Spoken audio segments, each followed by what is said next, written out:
Alhamdulillahi Rabbil Alamin. Wabihi nasta'inu ala umurid dunya waddin. Wassalatu wassalamu ala ashrafil anbiya'i wal mursalin. Wa ala alihi wa ashabihi ajma'in. Amma ba'd. Ma'asyiral muslimin rahimani wa rahimakumullah. Semoga Allah merahmati kita semuanya. Amin ya Rabbal Alamin. Kita bersyukur kepada Allah Azza wa Jalla atas nikmat-nikmat yang diberikan kepada kita yang sangat banyak sekali. Di antaranya adalah nikmat taufik. Dengan nikmat taufik kita berkekuatan untuk mengejar bentuk-bentuk ketaatan, untuk mengejar bentuk-bentuk keutamaan. Di antaranya adalah thalabul ilmi. Banyak orang mengetahui pentingnya thalabul ilmi. Banyak orang mengetahui wajibnya thalabul ilmi. Bahkan merupakan kewajiban yang pertama dalam Islam sebelum kewajiban apapun. Tapi mereka tidak tergerakkan melangkahkan kaki menuju majelis taklim. Sementara kita, alhamdulillah, ketika majelis taklim dibuka di mana-mana, kita mengalokasikan waktu kapan bisa menghadiri majelis taklim, tafsir, fikih, akidah dan yang lain-lainnya. Ternyata ketika majelis taklim tidak bisa diadakan karena suatu musibah yang Allah takdirkan ini, yaitu wabah corona, Masya Allah, kita pun tidak berkurang semangatnya. Kita tetap bertaklim, kita tetap bermajelis taklim meskipun dengan online. Masya Allah, ini adalah nikmat yang sangat besar sekali yang diberikan kepada kita, yang kita harus mensyukurinya. Sekali lagi, banyak orang yang belum tergerakkan, tetapi kita semangat. Bahkan ketika tidak ada majelis taklim, kita tetap bermajelis meskipun dengan online. Ma'asyiral muslimin rahimani wa rahimakumullah. Secara berkelanjutan beberapa pertemuan ke depan, kita akan membahas tafsirnya dari kitab Suratus Shalah. Secara khusus judulnya Suratus Shalah, tartajju biha al-masajid wal musallayat, walakin Suratus Shalah maksudnya surat Al-Fatihah, yang banyak masjid dan musola bergetar dengan surat ini. Walakin, tetapi titik. Artinya masjid-masjid, musola bergetar dengan surat Al-Fatihah karena dibaca minimal 17 kali sehari semalam. Tetapi banyak orang kurang menghayatinya. Maka ada buku secara khusus membahas tentang tafsir Al-Fatihah. Insyaallah bersama-sama pelan-pelan kita kaji. Ada beberapa poin yang ingin kita kaji. Yang pertama terkait dengan fadilahnya, keutamaannya. Apa keutamaan surat Al-Fatihah? Yang pertama, salat tidak sah kalau tidak membacanya. Jadi surat Al-Fatihah merupakan rukun salat yang kalau orang tidak membacanya, salatnya tidak sah karena dia rukun. Kemudian yang kedua, fadilah surat Al-Fatihah, ia merupakan surat yang paling agung. Di dalam Islam itu dikenal tafawud, tingkatan-tingkatan derajat keutamaan. Satu hari ada 24 jam. Mana yang paling utama? Sepertiga malam terakhir. Pekan ada 7 hari. Mana yang paling utama? Hari Jumat. 1 tahun ada 12 bulan. Mana yang paling utama? Bulan Ramadan. Jumlah nabi ada 124.000. Mana yang paling utama? Siapa yang paling utama? Nabi Muhammad SAW. Jumlah surat di dalam Al-Quran ada 124 surat. Mana yang paling utama? Suratul Fatihah. Yang paling utama adalah surat Al-Fatihah.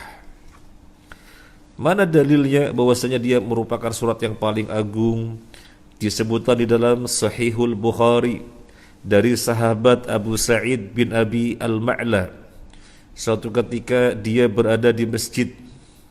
Ketika itu Nabi mengatakan kepadanya, "Lau 'allimannaka suratan hiya a'dhamu suwar fil Qur'an qabla an tahruja minal masjid." Wahai Abu Sa'id bin Al-Ma'la, aku akan ajari kamu surat yang paling agung di antara surat-surat yang ada dalam Al-Quran, tapi nanti sebelum kamu keluar dari masjid. Thumma akhadha biyadayya falamma arada an yahruja qultu lahu alam takun law 'allimannaka suratan ya'dhamu suratan fil Qur'an. Rasulullah sallallahu alaihi wasallam memegangi tanganku dan beliau hendak keluar, maka aku tagih, "Ya Rasulullah, tadi katanya mau ngajari aku surat yang paling agung di antara surat-surat yang ada dalam Al-Quran." Maka Nabi kemudian menjelaskan, qala alhamdulillahi rabbil alamin hiya sab'ul matani wal Qur'anul azim alladhi utituhu. Surat yang paling agung adalah alhamdulillahi rabbil alamin, maksudnya surat Al-Fatihah. Dia berjumlah 7 ayat yang dibaca berulang-ulang. Karena ketika kita sholat pasti membaca Al-Fatihah, maka dia berjumlah 7 ayat yang dibaca berulang-ulang. Dialah surat yang paling agung yang diberikan kepadaku. Ini dalil fadilah surat Al-Fatihah yang pertama, bahwasanya dia merupakan surat yang paling agung. Fadilah yang kedua, surat Al-Fatihah merupakan surat ruqyah atau surat yang digunakan untuk ruqyah. Ruqyah itu apa sih? Ruqyah itu bahasa kita mantra-mantra. Mantra-mantra itu ada yang gak boleh karena kandungannya kesyirikan, dan ada yang syar'i, yaitu dengan Al-Quran dan dengan doa-doa yang diajarkan oleh Nabi. Itu mantra-mantra yang syar'i. Mantra bahasa Arabnya ruqyah. Nah, Al-Fatihah termasuk surat ruqyah. Surat ruqyah. Kita bacakan dari Sahih Al-Bukhari, riwayatnya dari sahabat Abu Sa'id Al-Hudri radhiyallahu an. Dia mengatakan, anna nasan min ashabin Nabi sallallahu alaihi wasallam atau ala hayyin min ahya'il Arab falam yukirruhum.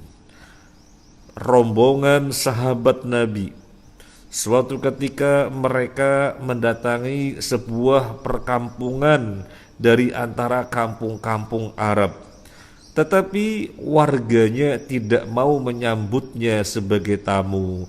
Jadi tidak disambut sebagai tamu. Karena tidak disambut sebagai tamu, tidak diizinkan, ya sudah, dilewati itu kampung. Fabainama hum kadzalika id ludigha sayyidu ulaika. Dalam kondisi seperti itu, mereka meninggalkan kampung yang tidak mengizinkan, yang tidak menyambut mereka sebagai tamu. Tiba-tiba rois kaum, pimpinan kaum, mungkin bahasa sini lurah atau kepala desa, yang jelas pimpinan kaum, disengat. Entah disengat kala jengking atau apa, yang jelas disengat. Faqalu hal ma'akum min dawa'in arakin. Akhirnya warga tersebut manggil-manggil rombongan sahabat tadi. Kisanak, ini pimpinan kami, kepala kaum kami disengat. Ada enggak di antara kalian yang punya obat, atau ada enggak di antara kalian yang bisa membacakan ruqyah? faqalu innakum lam tukirruna wala naf'al hatta taj'alu lana ju'lan. Para sahabat mengatakan, tadi kami mau singgah di situ, kalian gak mau menyambut. Giliran kami sudah meninggalan kalian dipanggil-panggil. Wis gini aja, kalau kami bisa mengupayakan kesembuhan pimpinan kaum kalian, kalian mau ngasih apa? Kalian mau ngasih apa? Faj'alu lahum qati'an minasya'. Maka warga kaum tersebut siap memberikan kambing kalau rombongan sahabat tadi bisa mengupayakan kesembuhan, berhasil mengupayakan kesembuhan, akan diberi hadiah kambing. Faja'ala yaqra'u bi ummil Qur'an wa yajma'u buzaqahu wa yatsfulu fabara'a. Kemudian seseorang dari rombongan sahabat tadi membaca Al-Fatihah, kemudian ditiup, kemudian ludah yang kena tiupan tadi diusapkan. Akhirnya orang tersebut sembuh. Fa'atau bisyai, dan mereka pun memberikan kambing sesuai dengan perjanjiannya di awal. Faqalu la na'khudhuhu hatta nas'ala Nabiya sallallahu alaihi wasallam. Rombongan para sahabat ini sepakat, awas jangan sampai kita manfaatkan kambing ini hingga kita bertemu dengan Rasulullah dan kita akan bertanya kepada beliau. Fasa'aluhu fadhahika. Kemudian ketika mereka sudah di hadapan Nabi sallallahu alaihi wasallam, mereka bertanya tentang masalah upah ini yang berupa kambing karena meruqyah. Nabi tertawa, waqala, dan beliau mengatakan, wa ma adraka annaha ruqyah khuduha wadribu li bisahmin. Nabi mengatakan, kok kalian tahu kalau Al-Fatihah itu termasuk surat ruqyah? Ambil kambing itu, manfaatkan kambing itu, dan nanti berikan aku sebagiannya. Dari hadis ini Sahih Al-Bukhari yang diriwayatkan dari Abu Sa'id Al-Hudri menunjukkan fadilah Al-Fatihah, keutamaan Al-Fatihah, yaitu dia surat ruqyah. Sekaligus dari hadis ini ada dalil bahwa orang meruqyah boleh minta upah. Naam, atau orang meruqyah berhak ada upah. Kemudian sekarang fadilah yang berikutnya. Surat Al-Fatihah adalah nur cahaya. Adalah nur cahaya. Disebutkan di dalam Sahih Muslim. Hadisnya dari Ibnu Abbas radhiyallahu an. Bainama Jibril qa'id 'inda an-nabi sallallahu alaihi wasallam sami'a naqidan min fawqihi farafa'ah ra'sahu. Ibnu Abbas menuturkan suatu ketika Jibril duduk di samping Nabi sallallahu alaihi wasallam. Ketika itu terdengar suara dari atas, maka Nabi sallallahu alaihi wasallam melihat ke atas, kok ada suara? Maka faqala hadza babun minas sama futihal yaum lam yuftah qattu ilal yaum. Jibril menjelaskan, wahai Muhammad, tadi dengar suara, itu adalah suara langit. Itu adalah suara pintu langit. Pintu langit ini hari ini dibuka, yang mana tidak pernah dibuka sebelumnya kecuali hari ini saja. Fanazala minhu malakun faqala hadza malak nazal ilal ardi lam yanzil qatu ilal yawm. Kemudian melalui pintu langit itu turun malaikat menghampiri mereka berdua, Nabi dan Jibril. Maka Jibril menjelaskan, hai Muhammad, ini malaikat turun ke bumi ini, sekali ini dia turun, tidak pernah turun sebelumnya kecuali sekali ini saja. Wa qala abshir binuraini utitahuma lam yu'tahuma nabiyyun qablaka Fatihatul kitab wa khawatimu suratil Baqarah lan taqra biharfin minhuma illa u'titahu. Kemudian malaikat Jibril mengatakan, atau malaikat yang tadi ya yang turun mengatakan kepada Jibril, berilah dia kabar gembira, berilah Muhammad kabar gembira dengan dua cahaya. Berilah Muhammad kabar gembira dengan dua cahaya yang tidak pernah diberikan kepada Nabi siapapun sebelumnya, yaitu Al-Fatihah dan beberapa ayat terakhir dari Al-Baqarah. Jadi surat yang agung, surat yang merupakan cahaya, istilahnya nur, adalah Al-Fatihah dan ayat-ayat terakhir surat Al-Baqarah. Dimulai dari lillahi ma fis samawati wa ma fil ardh wa in tubdu ma fi anfusikum aw tukhfuhu yuhasibkum bihi sampai terakhir la yukallifu nafsan illa wus'aha. Ini merupakan nurain, dua cahaya di dalam Al-Qur'an, Al-Fatihah dan akhir surat Al-Baqarah. Ini fadilah yang keempat ya, fadilah yang keempat tentang keutamaan Al-Fatihah, fadilah dari keutamaan Al-Fatihah yang keempat. Sekarang yang berikutnya kita memulai pembahasan dari Alhamdulillahi Rabbil Alamin Ar-Rahmanir Rahim dan seterusnya. Tetapi sebelum itu kita akan sampaikan kenapa dinamai Ummul Kitab. Al-Fatihah, Al-Fatihah itu artinya pembuka. Al-Fatihah artinya pembuka, di mana posisinya sebagai surat yang pertama, pembuka. Kenapa dinamai Ummul Kitab? Kenapa dinamai Ummul Kitab? Ummun itu induk, ibu atau induk. Kitab ya kitab, jadi induknya kitab.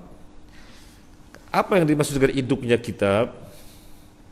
Berisikan 7 bahasan pokok atau berisikan 7 pokok bahasan, maaf terbalik, berisikan 7 pokok bahasan yang penjelasannya, penjabarannya dimulai dari Al-Fatihah sampai An-Nas.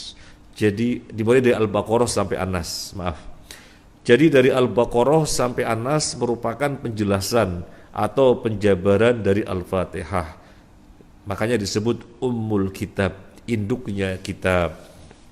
Sekarang kita mulai dari ayat yang pertama.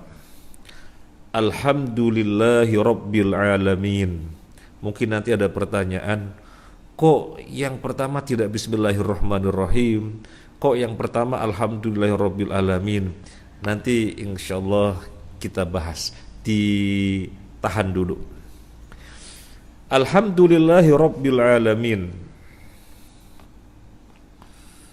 Ar-Rahmanir Rahim Maliki Yaumiddin Iyyaka na'budu wa iyyaka nasta'in Ihdinas siratal mustaqim Siratal ladzina an'amta 'alaihim ghairil maghdubi 'alaihim waladdallin. Amin. Sekarang kita lihat Alhamdulillahi Rabbil Alamin. Biasa diterjemahkan dengan segala puji itu milik Allah Tuhan semesta alam. Kok ada kata-kata segala? Dari mana tafsir segala? Segala itu artinya kan keseluruhan. Apapun yang merupakan bentuk pujian, apapun keseluruhannya, baik pujian dengan lisan, baik pujian dengan isyarat, baik pujian dengan gerakan. Intinya pujian dalam bentuknya apapun itu milik Allah. Dari mana ada tafsir segala, seluruh? Padahal hamdun itu kan bentuknya singular, bentuknya tunggal, atau mufrad. Berarti kan pujian. Tapi kok ada segala pujian? Berarti banyak pujian apapun bentuknya. Itu milik Allah. Dari mana ada makna segala, jamak, plural? Dari mana? Diketahui dari huruf alif lam, al. Diketahui dari huruf alif lam, al. Maka hamdun meskipun bentuk katanya tunggal, mufrad, singular, tapi maknanya jamak. Karena ada alif lam. Alif lam di situ al fungsinya istighraqiyah. Ya, fungsinya istighraqiyah. Jadi alif lam yang menunjukkan keseluruhannya. Pujian apapun. Nah, pujian apapun itu milik Allah. Kenapa pujian apapun milik Allah? Soalnya Allah itu Rabbil Alamin. Apa yang dimaksud dengan Rob? Kita sering bilang Rob. Dan Rob termasuk salah satu nama Allah, Rabbun. Apa yang dimaksud dengan Rob?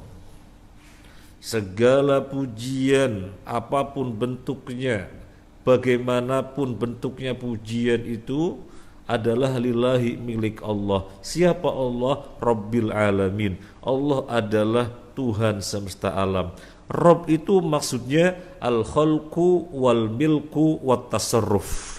Itu yang dimaksud dengan Rob. Saya ulangi lagi. Apa yang dimaksud dengan Rob? Al-khalqu wal milku wat tasarruf. Al-khalqu, Allah itu zat yang menciptakan.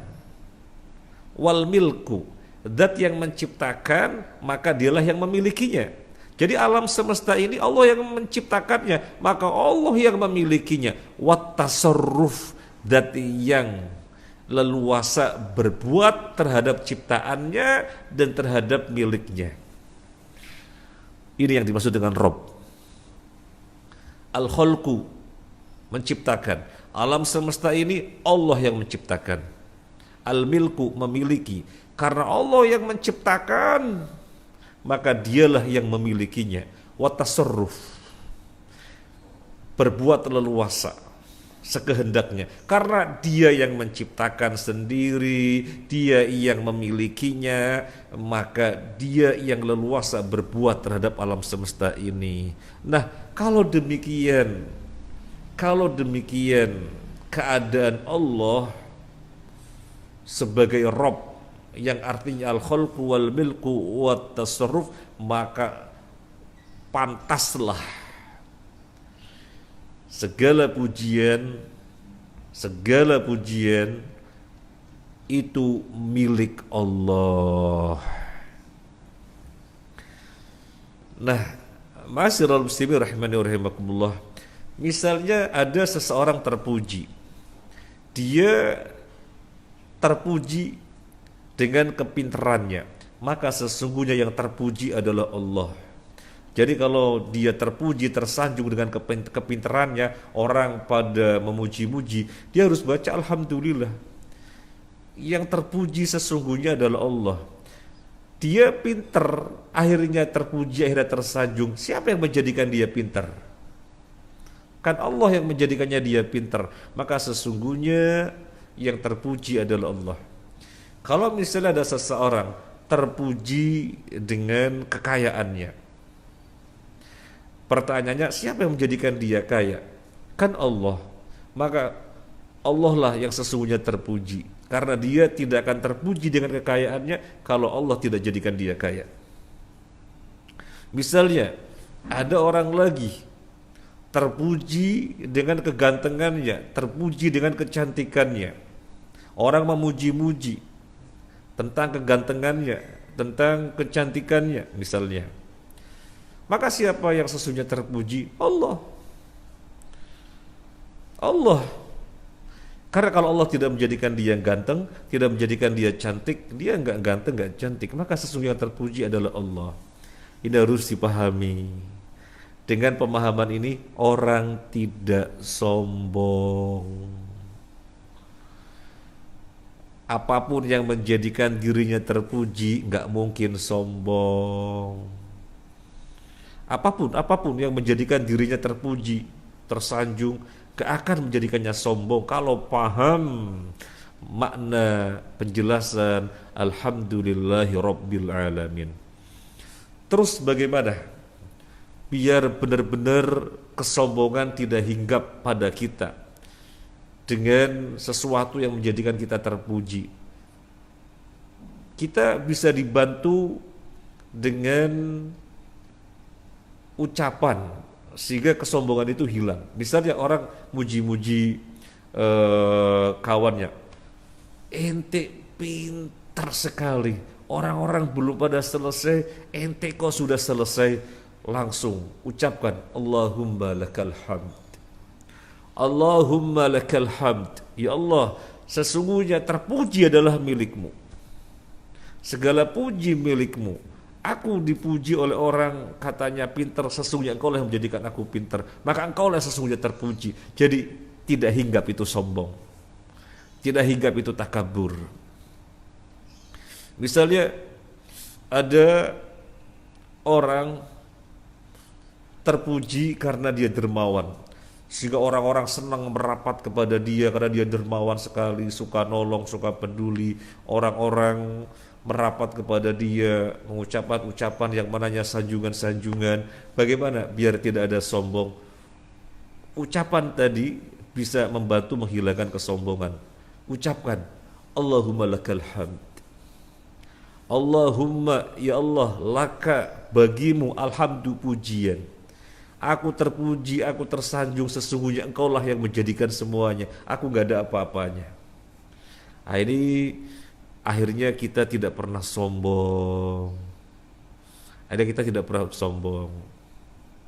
Sedikit cerita, pernah kita menunggu sholat subuh. Waktu itu di Masjidil Haram ada orang kelihatannya sepuh, ya memang sudah sepuh. Saya kenalan, ternyata dia dari Maghrib, dari Maroko. Kemudian kenalan itu kita jadi tahu beliau mengelola yayasan, ada lembaga untuk tahfidz Quran untuk anak-anak, bapak-bapak, ibu dan yang lainnya. Masya Allah, saya pegang punggungnya beliau. Anta rajulun masya Allah, barakallahu fik. Dia langsung melihat ke atas, mengatakan Allahumma lakal hamd, Allahumma lakal hamd. Ini nggak pernah kita lupa, karena dari situ kita mendapatkan pelajaran. Memang kalimat yang bisa menghilangkan kesombongan dari diri kita, mengembalikan pujian kepada Allah. Allahumma lakal hamd. Baik, kemudian dari ayat alhamdulillahi rabbil alamin, di sini kita sudah dikenalkan dua macam tauhid. Tauhid apa dan tauhid apa? Ada yang tahu? Dari alhamdulillahi rabbil alamin, di sini kita dikenalkan dua macam tauhid. Yang pertama tauhid uluhiyah. Alhamdulillahi, segala puji itu milik Allah. Jadi kita memuji Allah, kita beribadah kepada Allah dalam bentuk memujinya. Ini contoh tauhid uluhiyah. Yang kedua tauhid rububiyah. Mana tauhid rububiyah? Rabbil alamin. Allah lah Tuhannya semesta alam, Dia yang menciptakannya, Dia yang mengaturnya, dan seterusnya. Nah, tauhid uluhiyah adalah konsekuensi daripada tauhid rububiyah. Kita beribadah hanya untuk Allah saja. Kenapa? Soalnya kita telah meyakini Tuhan hanya Allah. Nah, meyakini Tuhan hanya Allah itu namanya rububiyah. Maka konsekuensinya adalah uluhiyah. Beribadah hanya kepada Allah saja. Di dalam ayat ini bentuk tauhid uluhiyah dicontohkan dengan memuji. Memuji Allah, ini uluhiyah. Tauhid uluhiyah merupakan konsekuensi dari rububiyah, Rabbil alamin. Kita memuji Allah, berarti kita bertauhid uluhiyah. Kenapa kita memuji Allah, bertauhid uluhiyah? Soalnya merupakan konsekuensi dari rububiyah. Allah lah Tuhan semesta alam, satu-satunya Tuhan yang telah kita yakini. Nah, jadi dari satu ayat ini sudah dikenalkan dua macam tauhid. Uluhiyah, alhamdulillahi, rububiyah, rabbil alamin. Kemudian, mana tauhid asma wa sifat? Karena kita sudah mempelajari akidah, tauhid itu ada tiga. Uluhiyah yang merupakan konsekuensi rububiyah, dan yang ketiga adalah asma wa sifat. Mana tauhid asma wa sifatnya? Ayat yang berikutnya, Ar-Rahmanir Rahim. Ar-Rahmanir Rahim. Allah punya nama Ar-Rahman, Allah punya nama Ar-Rahim. Setiap nama Allah mengandung sifatnya. Setiap nama Allah mengandung makna, yang makna tersebut otomatis merupakan sifatnya. Setiap nama Allah mengandung makna, yang makna tersebut merupakan sifatnya secara otomatis. Jadi mana tauhid asma wa sifatnya? Ar-Rahman Ar-Rahim. Dicontohkan dengan Ar-Rahman Ar-Rahim. Ma'asyiral muslimin rahimani wa rahimakumullah. Jadi alhamdulillahi rabbil alamin, Ar-Rahman Ar-Rahim. Di situ sudah kita dikenalkan tiga macam tauhid: rububiyah, uluhiyah, dan asma wasifat. Bagaimana rambu-rambu mempelajari asma wasifat? Yaitu nanti pembahasannya di penjelasan. Penjelasan mulainya dari surat apa? Ya Al-Baqarah sampai An-Nas. Ya. Al-Baqarah sampai An-Nas itu penjelasannya. Di antaranya misalnya dalam surat Al-A'raf, walillahil asmaul husna fad'uhu biha وَذَرُوا الَّذِينَ يُلْحِدُونَ فِي أَسْمَائِهِ سَيُجْزَوْنَ مَا كَانُوا يَعْمَلُونَ. Itu Al-A'raf 180. Allah memiliki Al-Asma'ul Husna, panggillah dia dengan Al-Asma'ul Husna tersebut, dan tinggalkanlah oleh kalian orang-orang yang menyimpang di dalam masalah nama-namanya, yang otomatis menyimpang dalam masalah sifat-sifatnya. Sayudzawna ma kanu ya'malun, kelak mereka akan dibalas, diadab akibat kesalahannya itu. Nah, ternyata Allah menjelaskan rambu-rambu di dalam mempelajari asma wa sifat itu harus hati-hati sekali. Pelajari setiap nama Allah, karena di situ juga mengandung sifatnya, dan jangan sampai salah. Nah, jadi ada wanti-wanti jangan sampai salah, karena kalau sampai salah nanti diadab. Terus bagaimana penjelasan yang lainnya tentang asma wa sifat? Banyak ayat-ayat yang menjelaskan, dimulai dari Al-Baqarah sampai An-Nas, dan sudah disebutkan sebagai pokok bahasan dalam Al-Fatihah. Alhamdulillahi rabbil alamin ar-Rahmanir Rahim. Di situ Ar-Rahman Ar-Rahim, di situ Ar-Rahman Ar-Rahim dikenalkan nama dan sifat Allah Azza wa Jalla.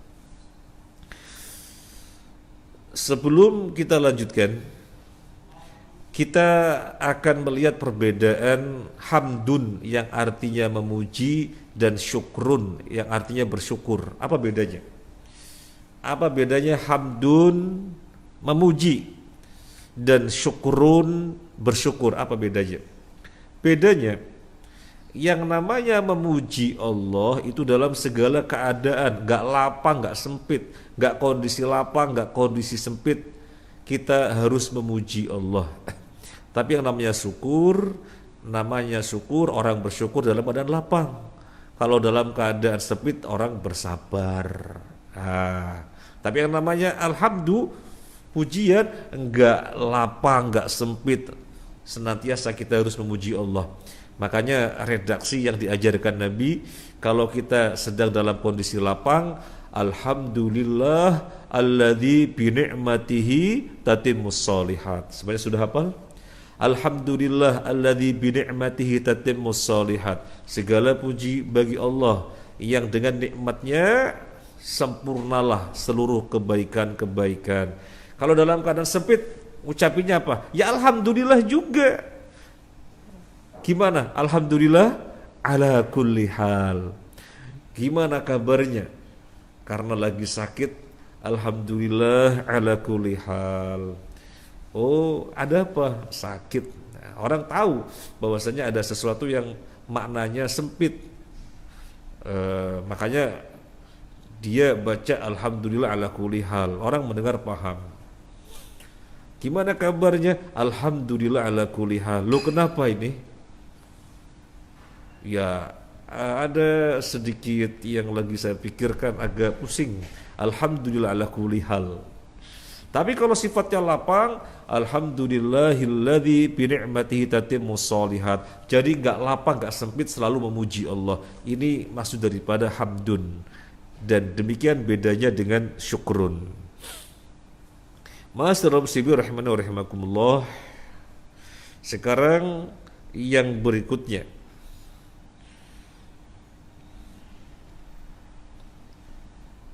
Di atas disebutkan Rabbil Alamin Ar-Rahman Ar-Rahim.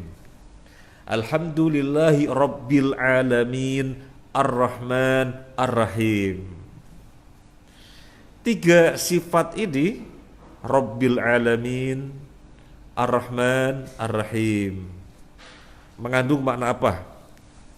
Kira-kira mengandung makna apa? Rabbil Alamin, Tuhannya semesta alam, dialah yang menciptakan, dialah yang mengaturnya. Kemudian Ar-Rahman, bahasa kita yang maha pengasih. Ar-Rahim, bahasa kita yang maha penyayang. Dari tiga sifat ini ada makna apa? Ada makna roja, ada makna berharap. Yang mana roja merupakan salah satu pilar ibadah. Loh, pilar ibadah yang lainnya kan khauf. Mana khauf ditunjukkan? Mana yang menunjukkan khauf? Karena pilar ibadah ada roja, ada khauf. Roja berharap, khauf rasa takut. Mana? Dijumpai pada ayat yang berikutnya, Maliki yaumiddin. Orang kalau membaca ayat Maliki yaumiddin, yang merajai hari kiamat, mendengar istilah hari kiamat, mendengar kata hari kiamat, terbayang dahsyatnya, terbayang ngerinya, terbayang mencekamnya, maka maknanya khauf. Nah, jadi Rabbil Alamin Ar-Rahman Ar-Rahim maknanya roja, Maliki Yaumiddin maknanya khauf, di mana roja dan khauf merupakan pilar ibadah. Ibadah tidak akan bagus dan tidak akan dilaksanakan dengan semestinya kalau tidak ditopang dengan dua pilar ini, yaitu roja dan khauf.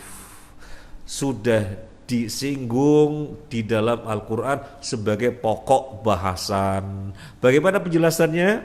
Penjelasannya mulai Al-Baqarah sampai An-Nas.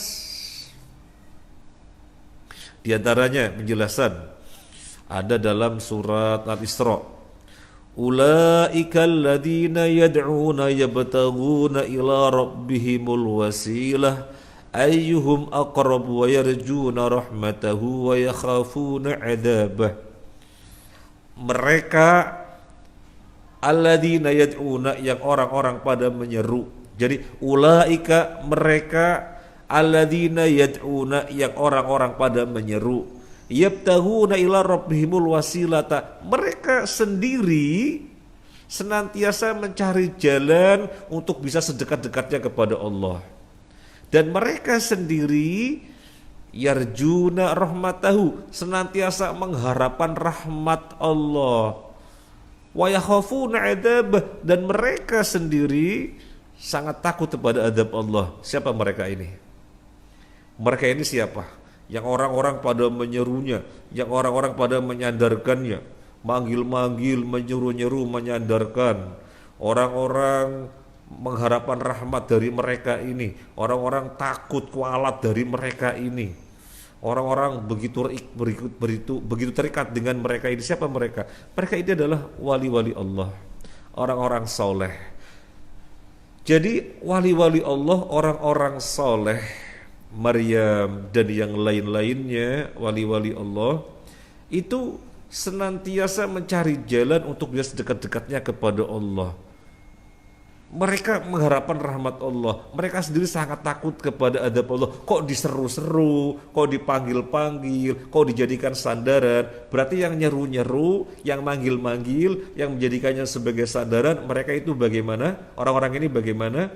Orang-orang ini berarti TOL-OL. Wong mereka sendiri senantiasa mencari jalan untuk bisa kepada Allah sedekat-dekatnya dan sangat mengharapkan rahmat Allah. Nah, sangat mengharapkan rahmat Allah itu roja, yarjuna rahmatahu, roja yarju, mengharapkan rahmat Allah. Dan mereka sendiri yakhafuna adzabah, khafa yakhafu khauf, takut.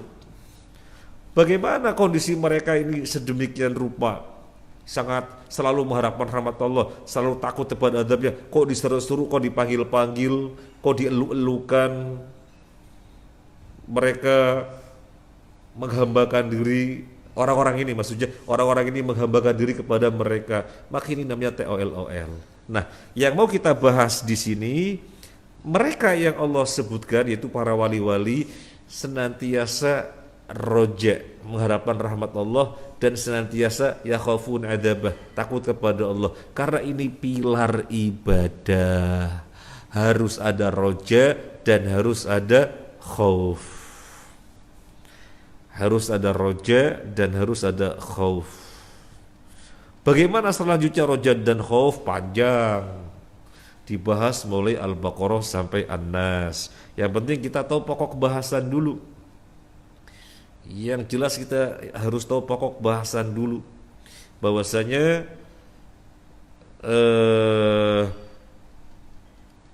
Rabbil Alamin, Ar-Rahman, Ar-Rahim maknanya roja, Malik Yaumiddin maknanya khauf, yang merupakan pilar ibadah yang kita diciptakan tujuannya untuk ibadah. Wa ma khalaqtul jinna wal insa illa liya'budun, tidaklah aku ciptakan jin dan manusia kecuali untuk beribadah kepadaku. Sekali lagi, beribadah kepada Allah tidak bisa dilakukan dengan sebaik-baiknya kecuali kalau ditopang dua pilar, roja dan khauf, yang sudah disinggung di Al-Fatihah ini.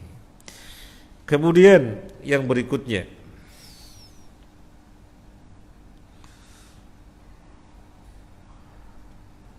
Rabbil Alamin, Ar-Rahmanir Rahim, Maliki Yaumiddin.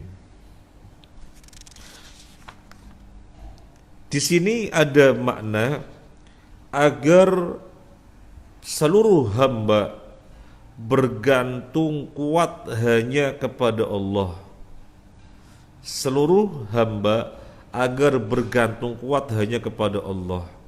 Di mana makna itu didapatkan? Allah itu Rabbnya semesta alam. Allah itu penyayang, Ar-Rahman. Allah itu pengasih, Ar-Rahman. Allah itu penyayang, Ar-Rahim. Ini maknanya roja. Kemudian Malik Yaumiddin, yang menguasai hari kiamat dahsyat. Akhirnya setiap hamba hanya bergantung kepada Allah saja, beribadah dengan mengikhlaskannya. Makanya pada ayat yang berikutnya disebutkan iyyaka na'budu wa iyyaka nasta'in. Jadi korelasinya sangat kuat. Iyyaka, hanya kepadamu, na'budu, kami menyembah, wa iyyaka, dan hanya kepadamu, nasta'inu, kami minta tolong. Jadi ada kata-kata hanya menunjukkan bergantung hanya kepada Allah, di mana sudah disinggung pada makna sebelumnya. Allah itu Rabbnya semesta alam. yang menciptakan, yang mengatur, dan dia mengasihi dan dia menyayangi, dan nanti hari kiamat dia raja pada hari kiamat, maka hati hamba hanya bergantung kepada Allah saja.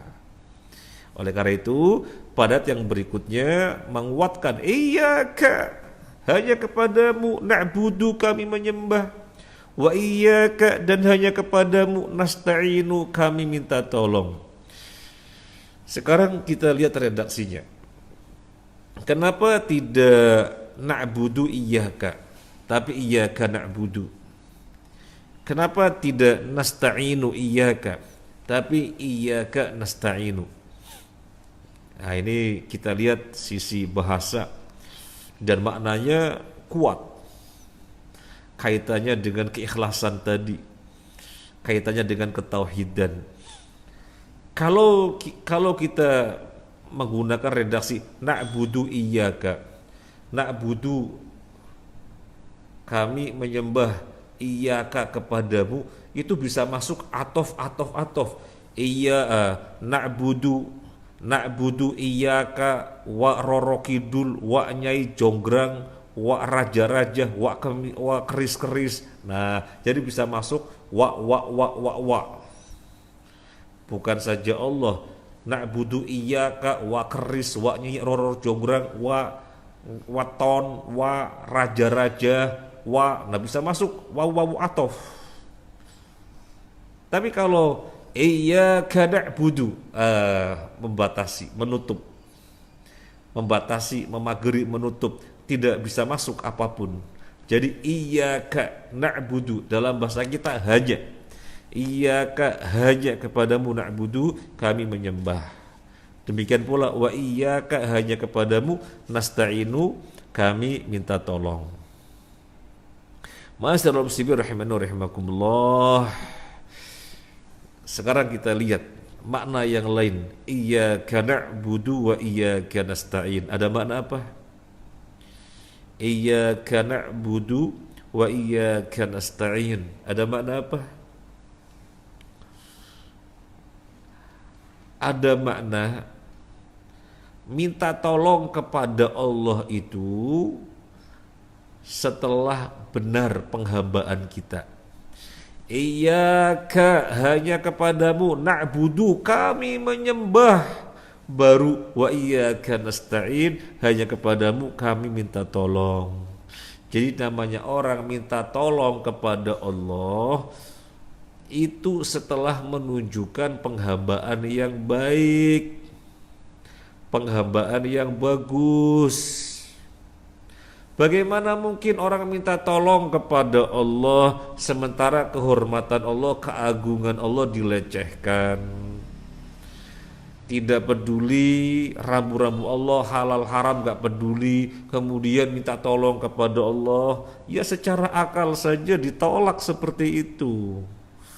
Yang namanya minta tolong kepada Allah, maka tunjukkan dulu penghambaan yang bagus.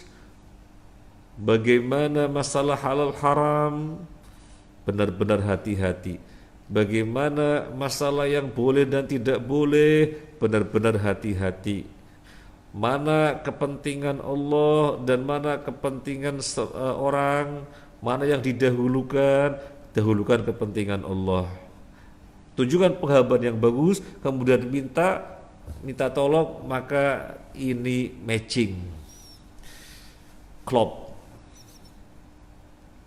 Makanya di dalam Al-Quran disebutkan, nah ini kan diantara penjelasannya, wa idza sa'alaka ibadi anni fa inni qarib ujibu da'watad da'i idza da'an falyastajibu li.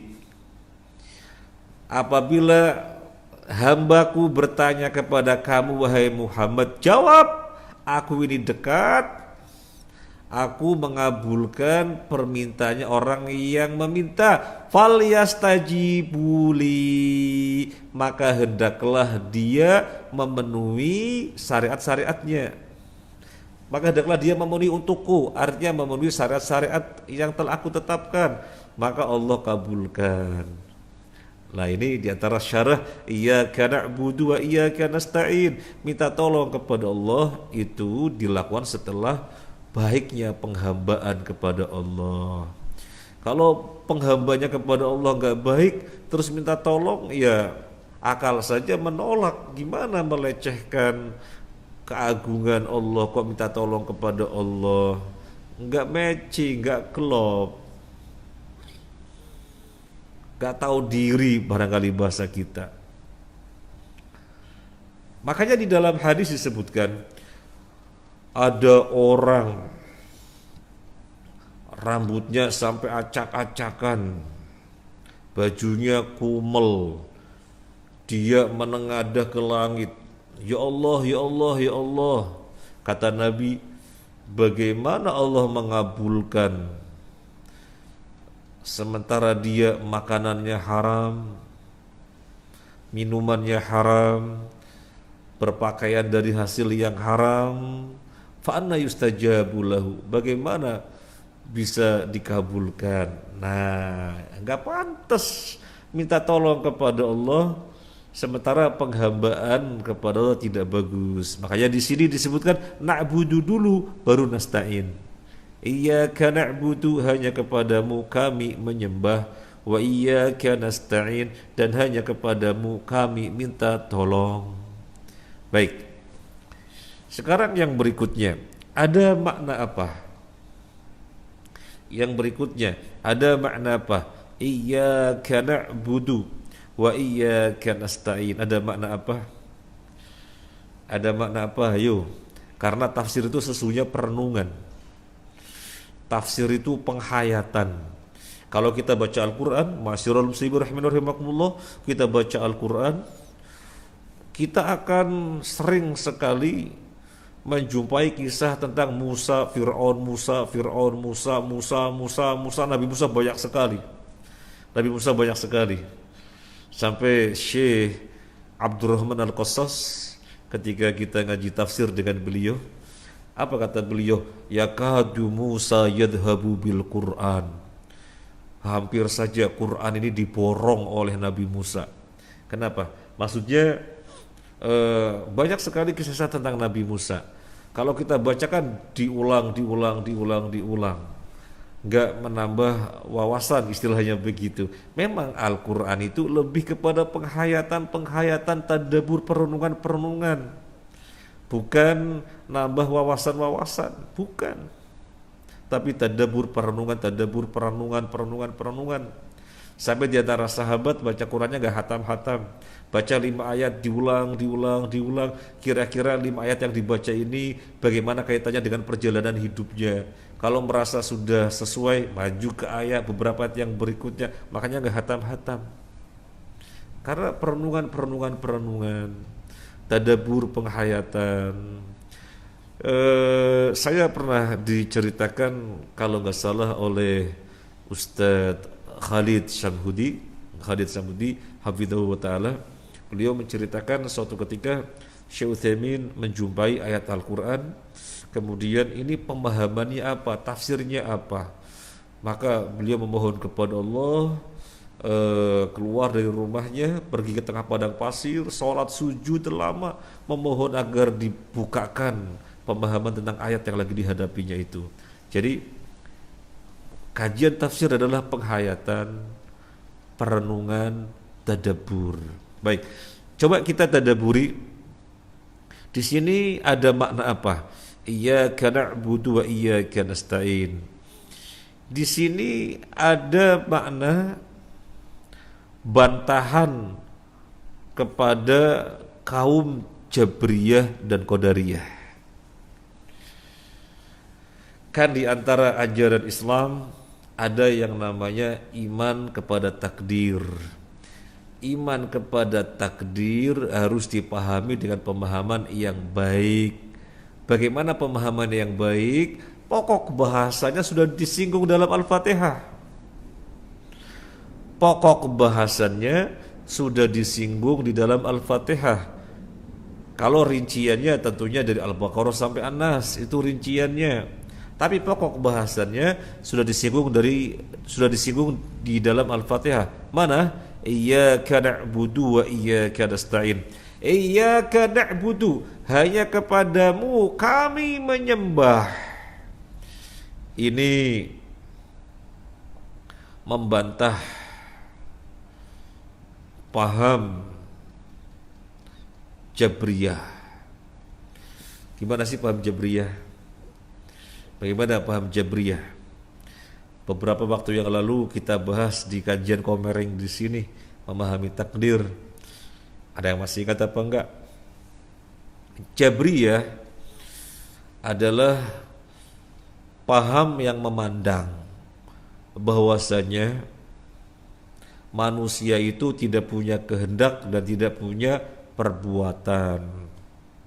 Kehendak dan perbuatannya manusia itu nisbi belaka, bukan hakiki. Ibaratnya seperti dalang. Dalang ibaratnya seperti wayang. Wayang tidak punya kehendak, nggak punya perbuatan. Kehendak dan perbuatannya nisbi belaka. Kehendak dan perbuatan yang hakiki ada pada dalang itu. Demikian pula manusia. Manusia itu nggak punya kehendak hakiki, nggak punya perbuatan hakiki. Kehendak dan perbuatannya nisbi belaka. Maka dibantah di Al-Fatihah. Jadi di Al-Fatihah sudah mengantisipasi jangan sampai salah paham. Jangan sampai salah memahami takdir. Iyyaka na'budu, hanya kepadamu kami menyembah. Ini pernyataan dari siapa? Hanya kepadamu kami menyembah. Ini pernyataan dari siapa? Pernyataan dari hamba. Hanya kepadamu kami menyembah. Artinya manusia itu punya kehendak dan punya perbuatan, menghendaki hanya kepada Allah ibadahnya. Kemudian ditunjukkan dengan perbuatan bahwasanya ibadahnya hanya kepada Allah. Jadi manusia punya kehendak dan perbuatan hakiki, bukan nisbi belaka yang diibaratkan seperti wayang, bukan. Jadi menepis paham Jabriyah. Mana yang menunjukkan bantahan untuk Qadariyah? Wa iyyaka nasta'in. Wa iyyaka nasta'in. Ini menunjukkan bantahan untuk Qadariyah. Qadariyah itu apa? Masih ingat? Kita di sini di kajian Komering seharian istilahnya gitu ya, dari jam 8 sampai jam tengah 3 kalau nggak salah, mengkaji tentang takdir. Ada yang masih ingat apa itu Qadariyah? Kebalikannya Jabriyah. Kalau Qadariyah adalah paham yang memandang bahwasanya manusia bebas sebebas-bebasnya, kehendaknya mutlak, perbuatannya mutlak. Gak ada kaitannya dengan kehendak dan perbuatan Allah. Gak ada. Manusia bebas sebebas-bebasnya. Manusia mau sukses mau gagal terserah manusianya itu sendiri. Mau berhasil mau enggak terserah manusianya itu sendiri. Karena berkehendak berbuat secara mutlak, gak ada kaitannya dengan kehendak dan perbuatan Allah. Maka pemahaman ini sesat. Dan di dalam Al-Fatihah sudah membantah. Wa iyyaka nasta'in, hanya kepadamu kami minta tolong. Hanya kepadamu kami minta tolong. Meskipun manusia itu berbuat, meskipun manusia berkehendak, bagaimanapun tidak bisa lepas dari kehendak Allah. Bagaimanapun tidak bisa lepas dari perbuatan Allah. Makanya kita minta tolong.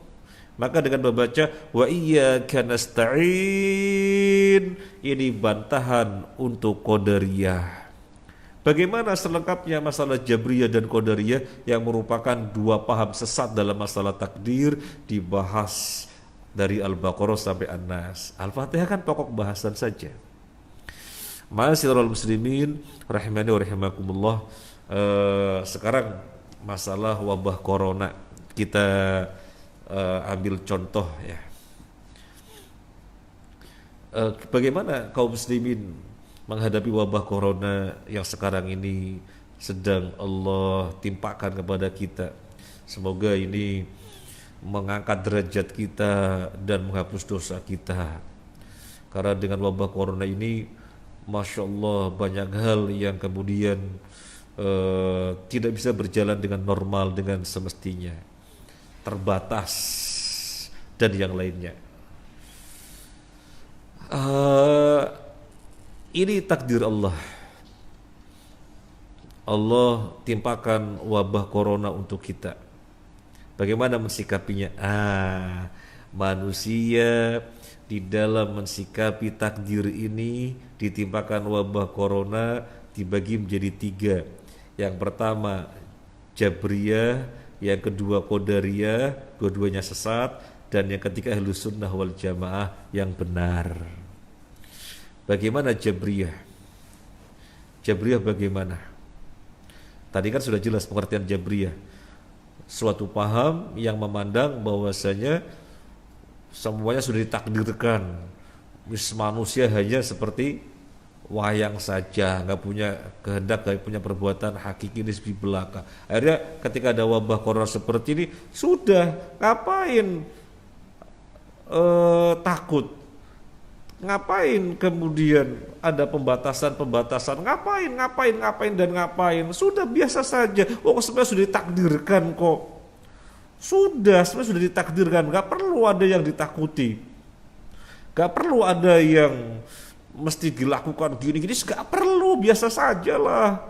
Sehingga tetap berjubel, gak mau pakai masker, gak mau, pokoknya semuanya, siapa ini semuanya menyalahi takdir ini. Semuanya sudah ditakdirkan kok, kata mereka. Ini Jabriyah, bahasa kita full pasrah, bahwasanya semuanya sudah ditakdirkan. Ini Jabriyah. Kalau Qadariyah bagaimana? Kalau Qadariyah sebaliknya, bahwasanya manusia berkehendak dan berbuat secara mutlak, nggak ada kaitannya dengan kehendak dan perbuatan Allah. Mau sukses atau gagal terserah manusia itu sendiri. Jadi orang-orang Qadariyah menghadapi virus corona semacam ini mengatakan apa? Apa yang perlu ditakutkan? Sama seperti Jabriyah, apa yang perlu ditakutkan? Cuma sudut pandangnya berbeda. Apa yang perlu ditakutkan? Keilmuan teknologi kita canggih, kedokteran kita canggih, obat-obatan kita canggih, ya gampang lah, gampang, semuanya diatasi.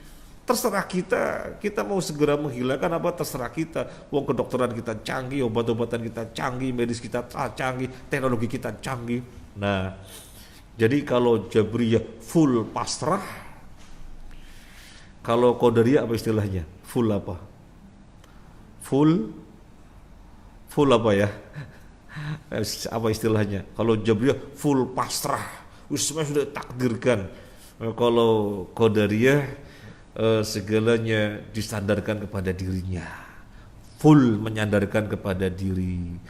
Ini dua macam paham yang sesat. Nah, yang selamat Ahlussunnah wal Jamaah. Bagaimana Ahlussunnah wal Jamaah? Sesuai dengan namanya, Ahlussunnah wal Jamaah. Sunnah itu artinya ajaran Nabi, Jamaah itu jamaatus sahabah. Jadi mereka ahli di dalam ajaran-ajaran Nabi sebagaimana telah diambil oleh para sahabat sebagai ilmu dan amaliyah. Makanya disebut Ahlussunnah wal Jamaah. Bagaimana sikapnya? Ya, manusia berikhtiar dengan semestinya sesuai dengan arahan para ahli. Sesuai arahan para ahli bagaimana ikhtiarnya. Nah, itu dilakukan ikhtiar, ditempuh ikhtiar tersebut. Adapun hasil diserahkan kepada Allah. Sehingga Ahlussunnah wal Jamaah diarahkan oleh ahlinya, pakai masker. Cuci tangan. Jangan berjubel, social distance, nurut. Dengan menyerahkan hasil kepada Allah. Ini Ahlussunnah wal Jamaah. Jadi tengah-tengah antara Jabriyah dan Qadariyah. Kalau Jabriyah ke utara, Qadariyah ke selatan, Ahlussunnah wal Jamaah di tengah-tengah. Kenapa bisa di tengah-tengah? kok nggak berlebih-lebihan seperti Jabriyah, kok nggak meremehkan seperti Qadariyah, kok bisa di tengah-tengah? Kenapa? Soalnya konsisten dengan apa yang telah digariskan oleh Nabi, yang telah diambil oleh para sahabat sebagai ilmu dan amaliyah. Maka bisa di tengah-tengah, berlebih-lebihan enggak, meremehkan enggak. Nah ini contoh. Maka seharusnya orang yang membaca iyyaka na'budu wa iyyaka nasta'in terbebas dari paham Jabriyah dan Qadariyah, seharusnya terbebas. Kalau orang membaca iyyaka na'budu wa iyyaka nasta'in tetapi ketempelan Jabriyah atau ketempelan Qadariyah, maka pertanyaannya bagaimana Al-Fatihah dibaca setiap hari? Sehingga judul ini buku ya, jadi yang kita sampaikan dari awal sampai terakhir ini semuanya dari buku ini, surat Al-Fatihah, yang masjid-masjid dan musola-musola bergetar dengan surat Al-Fatihah ini. Tetapi apa? Tetapi banyak orang yang tidak menghayati apa itu Al-Fatihah, apa itu kandungannya, jadi kurang dihayati. Maka di sini disebutkan masjid-masjid karuan bergetar, musola-musola karuan bergetar, tetapi titik. Nah, Ma'asyiral muslimin rahimanirrahimakumullah, masih ada berapa menit waktunya? 20 menit. Ada tanya jawab apa enggak? Enggak ada tanya jawab. Oh, enggak ada. Baik. Sekarang sebelum kita lanjutan yang berikutnya, kita akan menjelaskan sedikit kenapa Bismillahirrahmanirrahim tidak termasuk surat Al-Fatihah, kan begitu ya. Kalau misalnya nanti ada jamaah yang mengatakan Bismillahirrahmanirrahim kan termasuk Al-Fatihah, monggo. Bismillahirrahmanirrahim kan termasuk Al-Fatihah, monggo. Tapi upayakan tahu dalilnya, bahwasanya Bismillahirrahmanirrahim termasuk Al-Fatihah. Bagi yang mengatakan Bismillahirrahmanirrahim tidak termasuk Al-Fatihah, juga mesti tahu dalilnya. Dalam hal ini seperti Pak Yasin, saya cenderung mengatakan, memahami Bismillahirrahmanirrahim tidak termasuk Al-Fatihah. Loh kok begitu? Baik, nanti akan kita lihat dalilnya. Tetapi sebelum kita lihat dalil, mari kita tadabbur. Jadi dengan tadabbur kita sudah bisa sampai, dan ini merupakan dalil saya. Apa itu Al-Fatihah? Ummul kitab. Apa ummul kitab tadi? Induk Al-Quran. Kenapa dikatakan induk? Karena berisikan 7 pokok bahasan. Berisi 7 pokok bahasan. Maka ada 7 ayat. Ada 7 ayat. Yang masing-masing ayat merupakan pokok bahasan. Pokok bahasan yang penjelasannya di Al-Baqarah sampai An-Nas. Nah, jadi ada 7 pokok bahasan. Sekarang saya bertanya, yang namanya pokok itu butuh pengulangan apa enggak? Misalnya 10 program pokok PKK misalnya, 10 program pokok PKK. Saya nggak hafal ya, ini maaf, sekedar contoh saja. 10 program pokok PKK. 1 misalnya pangan, 2 sandang, 3 papan, 4 pangan. Diulangi lagi mungkin apa enggak? Yang namanya pokok tidak mungkin ada pengulangan. Yang ada pengulangan itu penjelasan. Yang ada pengulangan itu penjabaran. Tapi kalau pokok, ya pokok-pokok bahasan, tidak perlu ada pengulangan. Nah, sekarang begini, kalau Bismillahirrahmanirrahim dimasukkan sebagai ayat Al-Fatihah, maka terjadi pengulangan. Yuk kita baca. Bismillahirrahmanirrahim. Alhamdulillahi rabbil alamin. Ar-Rahmanir Rahim. Ada pengulangan apa?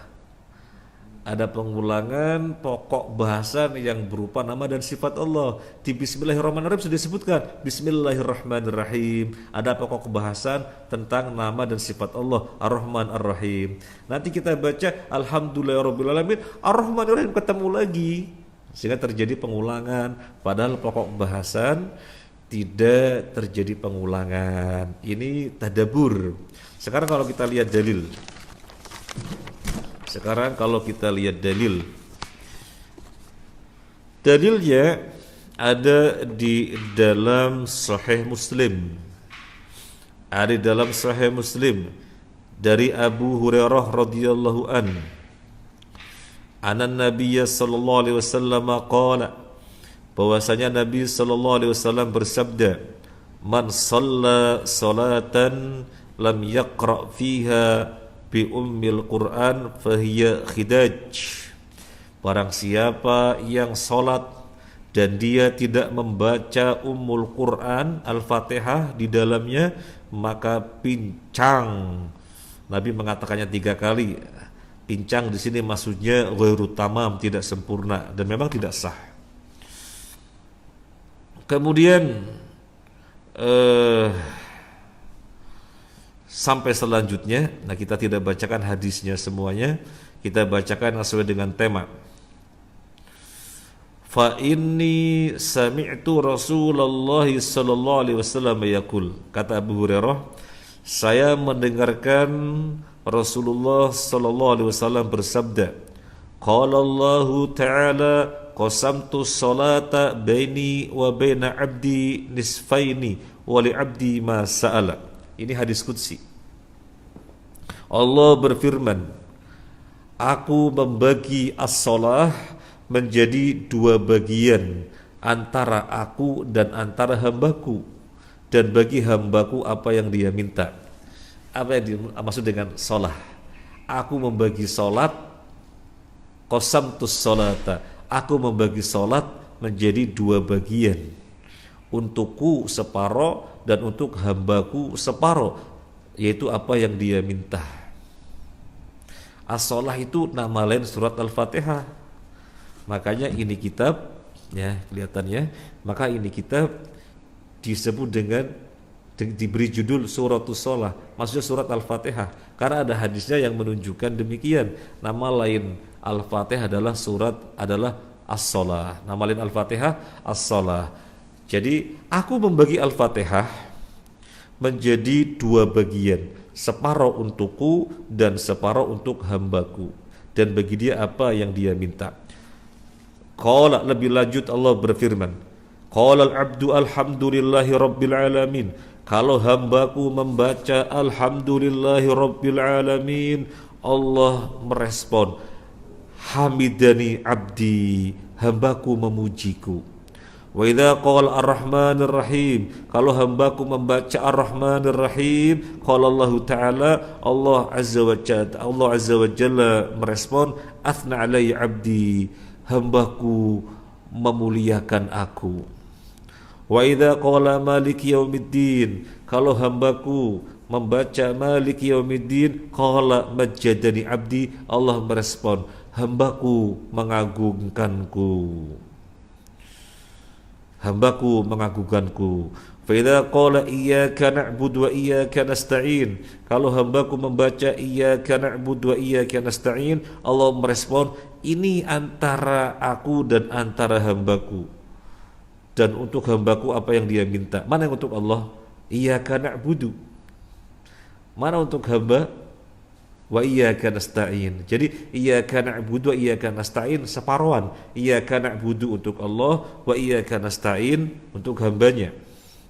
Kemudian kalau hambaku membaca ihdinas siratal mustaqim siratal ladzina an'amta 'alaihim ghairil maghdubi 'alaihim waladdallin, maka Allah merespon, ini untuk hambaku dan bagi hambaku apa yang dia minta. Sekarang saya akan bertanya, 7 ayat Al-Fatihah, 7 dibagi 2 berapa? 3,5. 7 dibagi 2, 3,5. Jadi untuk Allah 3,5, untuk hamba 3,5. Alhamdulillahi rabbil alamin 1, Ar-Rahmanir Rahim 2, Malik Yaumiddin 3. Mana setengahnya? Mana setengahnya? Kan 3,5. Mana setengahnya? Iyyaka na'budu. Iyyaka na'budu. Jadi ini 3,5 untuk Allah. Benar. Wa iyyaka nasta'in. Ini setengah untuk hamba. Kurang 3. Ya, kurang 3 mana? Kurang 3 mana? Ihdinas siratal mustaqim 1. Siratal ladzina an'amta 'alaihim 2. Ghairil maghdubi 'alaihim waladdallin 3. Jadi 3,5. Untuk Allah 3,5, untuk hamba 3,5. Pas 7. Kalau Bismillahirrahmanirrahim dimasukkan, jadi untuk Allah ada berapa? 4,5 jadinya. Padahal jumlahnya cuma 7. 7 bagi 2 3,5. Lagi pula kita perhatikan redaksi ayatnya. Ketika Allah berfirman, aku membagi Al-Fatihah, ya, aku membagi salat maksudnya Al-Fatihah. Aku membagi Al-Fatihah menjadi separuh untukku dan separuh untuk hambaku. Ayat apa yang dimulai oleh Allah? Ketika hambaku membaca Alhamdulillahirabbil alamin, maka Allah merespon begini. Jadi Allah tidak berfirman ketika hambaku membaca Bismillahirrahmanirrahim, tidak. Ya, jadi inilah dalil yang merupakan sandaran kita bahwasanya Al-Fatihah dimulai dari Alhamdulillahirabbil alamin, bukan Bismillahirrahmanirrahim. Tetapi tentunya kalau ada di antara jamaah yang memandang Bismillahirrahmanirrahim adalah bagian dari Al-Fatihah, maka yang dituntut tahu dasarnya. Yang kedua, karena memandangnya bagian dari Al-Fatihah, berarti mesti membaca. Kalau tidak membaca, maka salatnya tidak sah, karena dia memandangnya bagian dari Al-Fatihah, dan Al-Fatihah merupakan rukun salat. Tapi kalau yang tidak memandang bagian dari Al-Fatihah, membaca keutamaan, tidak membaca tidak mengapa. Iya. Waktunya masih ada? Hah? Masih ada berapa lama? 10 menit. Ini kalau kita lanjutan ihdinas siratal mustaqim dan seterusnya tanggung sekali, malah terputus. Mungkin saya lanjutan sedikit. Bagaimana cara membaca Bismillahirrahmanirrahim ketika sholat? Ya. Bagaimana cara membaca Bismillahirrahmanirrahim ketika sholat? Kita akan bacakan hadis dari Sahih Muslim, ya. Dalam Sahih Muslim dari Anas bin Malik, annahu haddathahu qala shallaitu khalfan nabi sallallahu alaihi wasallam wa Abi Bakar wa Umar wa Utsman fakanu yastaftihuna bilhamdillahi rabbil alamin la yadhkuruna bismillahirrahmanirrahim fi awwali qiraatin wala fi akhiriha. Anas mengatakan, saya ini sholat di belakang Nabi, saya sholat di belakang Abu Bakar, saya sholat di belakang Umar, saya sholat di belakang Utsman, dan saya menjumpainya mereka semuanya memulai dengan Alhamdulillahi Rabbil Alamin. Mereka tidak pernah menyebutkan Bismillahirrahmanirrahim. Jadi Anas bin Malik menuturkan kepada kita, dia sebagai makmum ketika bermakmum dengan imam Nabi, bermakmum dengan imam Abu Bakar, berjamaah dengan imam Umar, Utsman, tidak mendengarkan dimulai dari Bismillahirrahmanirrahim, yang terdengar dimulai dari Alhamdulillahirabbil alamin, sehingga menunjukkan Bismillahirrahmanirrahimnya dibaca sir. Bismillahirrahmanirrahim dibaca sir, bukan jahar. Kemudian dijumpai dalam Sunan An-Nasa'i dari Nu'aim bin Mujmir yang mengatakan, saya sholat di belakang Abu Hurairah. Saya sholat di belakang Abu Hurairah, dan Abu Hurairah memulainya dari Bismillahirrahmanirrahim dan seterusnya. Sehingga dipahami dari hadis ini dari Nu'aim bin Mujmir yang dia menuturkan dirinya bermakmum kepada Abu Hurairah, dan Abu Hurairah memulainya dari Bismillahirrahmanirrahim, sehingga dijadikan dasar Bismillahirrahmanirrahim berarti jahar. Tetapi hadis ini dipermasalahkan. Yang dipermasalahkan siapa? Yang dipermasalahkan Nu'aim bin Mujmirnya itu, mengatakan sholat di belakang Abu Hurairah. Itu urusan dari hadis. Intinya hadis ini dipermasalahkan. Yang tidak dipermasalahkan riwayat Imam Muslim tadi yang menunjukkan Bismillahirrahmanirrahim tidak jahar tapi sir. Sehingga itulah yang kita amalkan, Bismillahirrahmanirrahim dibaca dengan sir, bukan dengan jahar. Tetapi kemudian Syekh Al-Albani rahimahullah ta'ala menjelaskan, kalau memang mau membaca jahar maka silakan sesekali. Silakan sesekali, tidak terus menerus. Jadi sesekali. Dan tidak perlu begini. Waduh, ini saya ditunjuk jadi imam. Makmumnya biasanya sholat dengan bismillah jahar. Saya gimana ya? Soalnya saya ini berpandangan bismillah itu sir.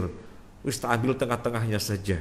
Akhirnya mengeraskan sedikit Bismillahirrahmanirrahim, baru kemudian Alhamdulillahirrabbilalamin lantang. Dia maunya win-win solution. Oh, jangan win-win solution, jangan win-win solution. Jadi nggak ada apa namanya jahar enggak, sir enggak, tengah-tengah, jangan begitu. Kalau memang mau membaca semestinya ya sir, atau kalau memang sesekali jahar ya silakan jahar, bacalah jahar. Jadi jangan biar enak ya, tak kerasin sedikit, biar ya istilahnya sebagai syarat bahwasanya mereka dengar saya baca bismillah. Nggak perlu seperti itu ya. Kiranya ini yang bisa kita bahas surat Al-Fatihah. Insyaallah yang berikutnya dengan izin Allah kita akan melanjutkan mulai ihdinas siratal mustaqim. Ini saja, semoga bermanfaat. Apabila yang saya sampaikan benar tentunya dari Allah, kalau ada yang salah dari saya sendiri dan saya minta ampun kepada Allah. Subhanakallahumma wa bihamdika asyhadu an la ilaha illa anta astaghfiruka wa atubu ilaik. Wassalamualaikum warahmatullahi wabarakatuh.